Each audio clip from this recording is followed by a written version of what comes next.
Halo rekan trader, jumpa lagi dengan saya, Rob di Chameleon Trader. Terima kasih Anda sudah berkunjung, dan bila Anda belum subscribe channel ini, silakan pencet tombol subscribe dan aktifkan loncengnya. Dukung channel ini agar bisa berkembang untuk bisa terus memberikan informasi seputar dunia pasar modal Indonesia.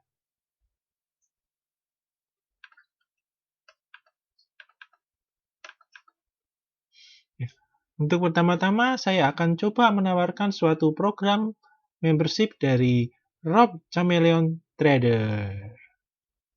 Nah, di mana bila rekan-rekan tergabung di dalam membership ini, nanti rekan-rekan akan mendapatkan fasilitas yang antara lain mendapatkan suatu rekomendasi saham ya, dengan chart analisa teknikalnya ya, dengan trading plan yang jelas.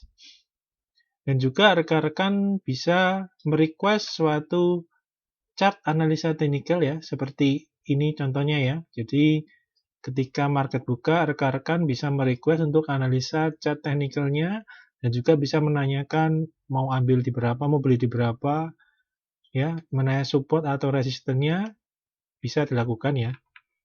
Dan ini contoh lainnya ya. Jadi bisa meminta merequest chart dan analisa dari suatu saham ya yang rekan-rekan atau member incar ya.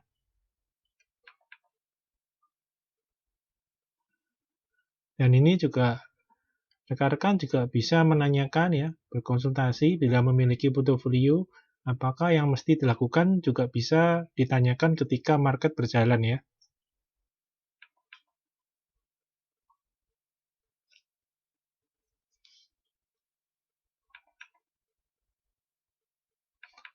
Oke, bila rekan-rekan tertarik dengan layanan di atas, silakan hubungi telepon atau WhatsApp ke 0838 960 21213. Oke, kita akan masuk ke dalam pembahasan sahamnya ya. Oke, saham pertama yang akan kita lihat pada hari ini, saham Kalbe Farma atau KLBF ya. KLBF hari ini terlihat menguat ya di 1460 setelah sempat menguat sampai high 1480 yang juga merupakan resisten dari pola konsolidasinya ya. Ini kita lihat ya, resistennya ada di 1480 dengan support yang ada di 1350. Namun bila kita lihat ya, KLB ini membentuk pola konsolidasi, yaitu pola konsolidasi ascending triangle ya, terlihat semakin mengerucut dan menyempit pergerakannya ya ke atas ya, nanti dengan resisten di 1480.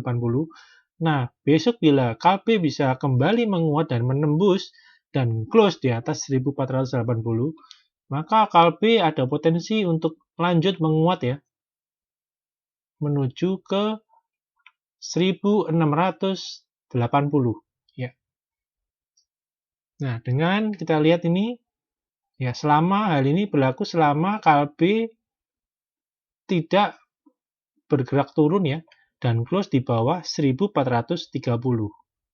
Nah, bila kita lihat volume pada hari ini, kita lihat sudah mulai naik ya, walaupun rata-rata kecenderungannya masih bergerak menurun volumenya, namun sudah terlihat cukup bagus ya. Dan bila kita lihat ya MACD-nya, tidak terlihat adanya tekanan jual ya, dan terlihat aksi akumulasi beli masih terus berlangsung ya. Nah, kita akan tunggu kelanjutan dari KLB ya, apakah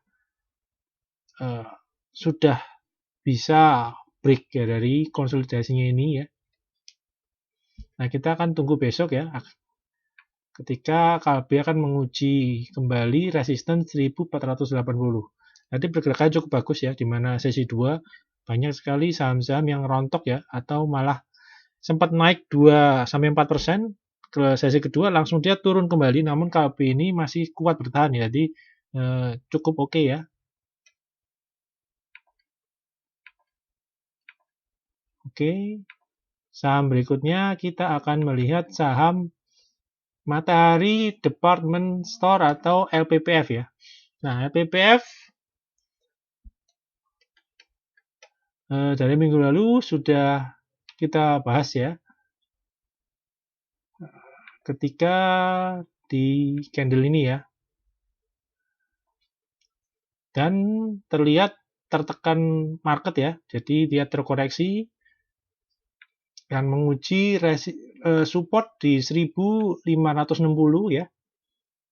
Dan juga untuk LPPN cukup bagus ya karena close-nya tidak sampai di bawah 1560 dan hari ini tampak mulai rebound ya.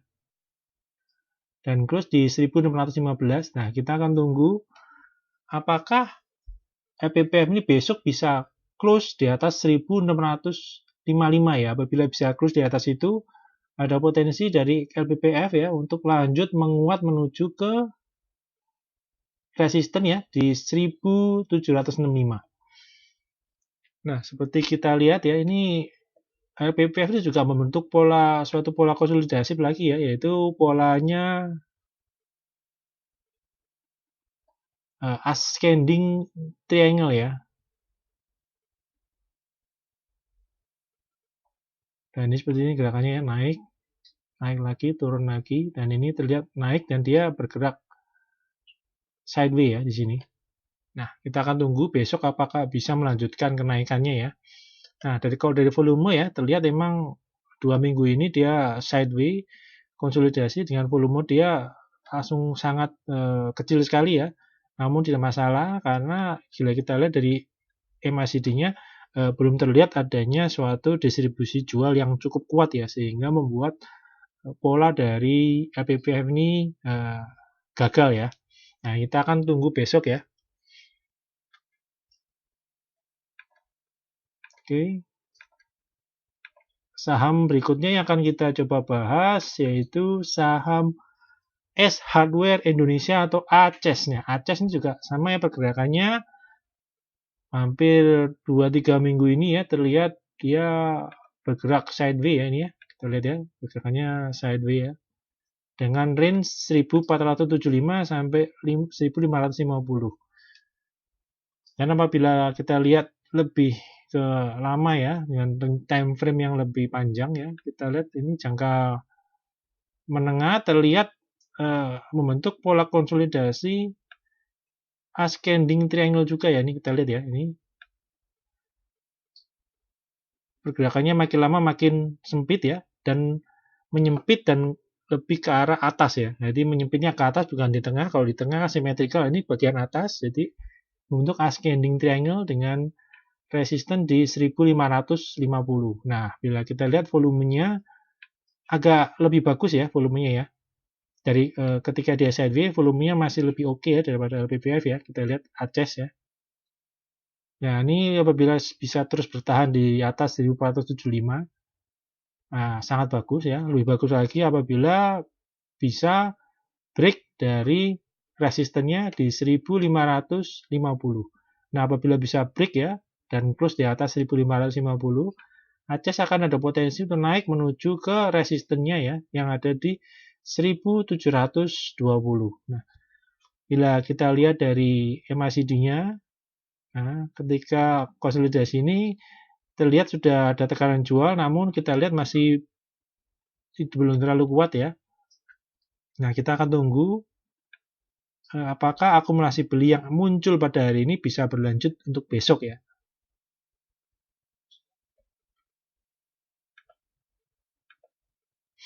Oke, saham berikutnya kita akan melihat saham perusahaan gas negara atau Pegas ya. Nah, ini Pegas nih hari minggu kemarin sudah kita bahas ya, kalau Pegas ini dia membentuk pola konsolidasi ascending triangle ya dalam waktu short term ya, ini pola short term ya. Kalau tadi pola jangka menengah nih short term ya. Nah, seperti ini. Ini dengan resistennya 1160 ini udah banyak sekali si tes ya. 1 kali, 2 kali, 3, 4 dan masih belum tembus ya. terlihat kuat sekali resisten di 1160. Nah, kita akan tunggu besok ya. Nah, untuk volumenya sendiri ya, kita lihat volumenya besar ya. Jadi terlihat kenaikan ini cukup bagus ya, dan kita harapkan tetap besar terus ya, sehingga bisa menembus dari resisten ini ya. Nah, dengan target terdekat dari Pegas ya, apabila menembus resisten ini adalah di 1240, dan juga yang terlihat untuk jangka menengah ya, trennya masih bagus ya. Ini ada tarikan garis uptrend channel ya, dan masih inline ya, maksudnya tidak masih jalan di dalam channel uptrend tersebut. Oke.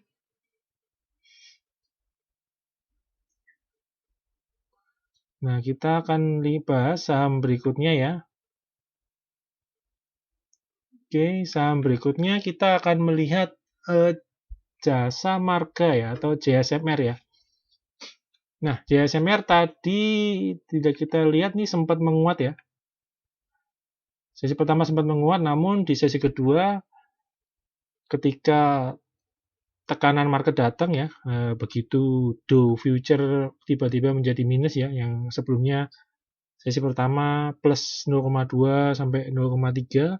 Nah, tiba-tiba di sesi kedua, tiba-tiba Dow Future tiba-tiba menjadi minus ya, minus 0,3, 0,5 ya. Dan ini membuat market tiba-tiba berubah penuh dengan tekanan jual dan banyak sekali yang mengguyur ya, atau take profit ya. Nah, untuk JSMR sendiri, pergerakannya terlihat ya, ini dalam 4 handle terakhir terlihat masih berkonsolidatif ya. Dengan range-nya sementara di 4350 ya, 4350 sampai 4500 ya. Terlihat Jasa Marga masih dalam uptrend-nya ya, masih dalam pola yang uptrend.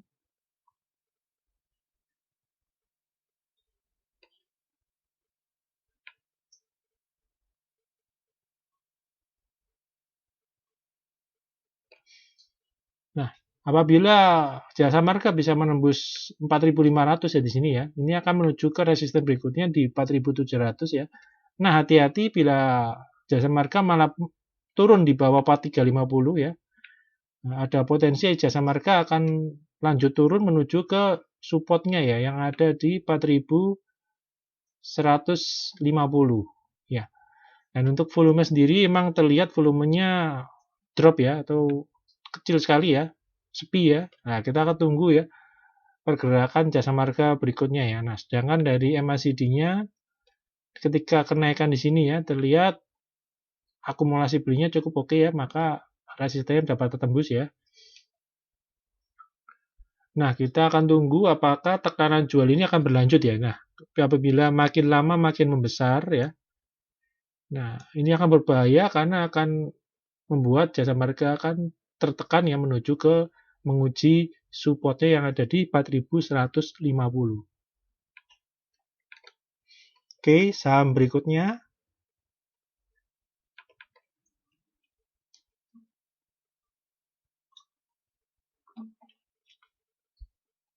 Saham berikutnya kita akan melihat saham Sarana Menara Nusantara atau Tower ya. Nah, Tower 2 hari kemarin dia berhasil rebound ya dari supportnya ya, di supportnya yang ada di 990.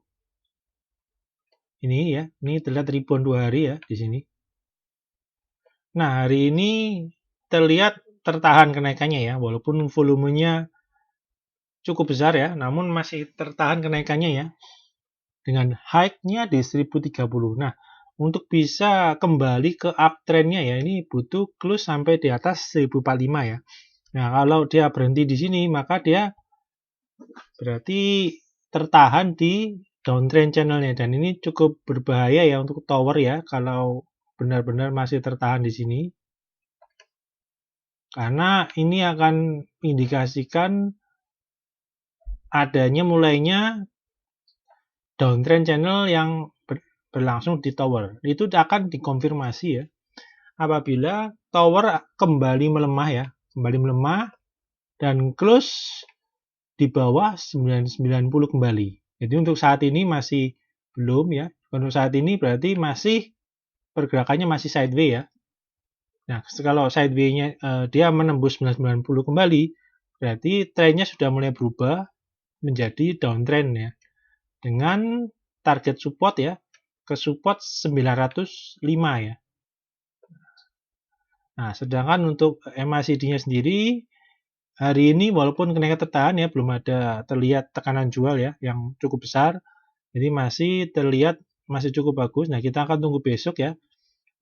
Semoga tower bisa bertahan ya. Untuk naik ya, paling tidak minimal bertahan di atas 1005 ya. Oke, saham terakhir yang akan kita bahas pada hari ini ya, yaitu saham Bank Danamon ya, atau BDMN ya.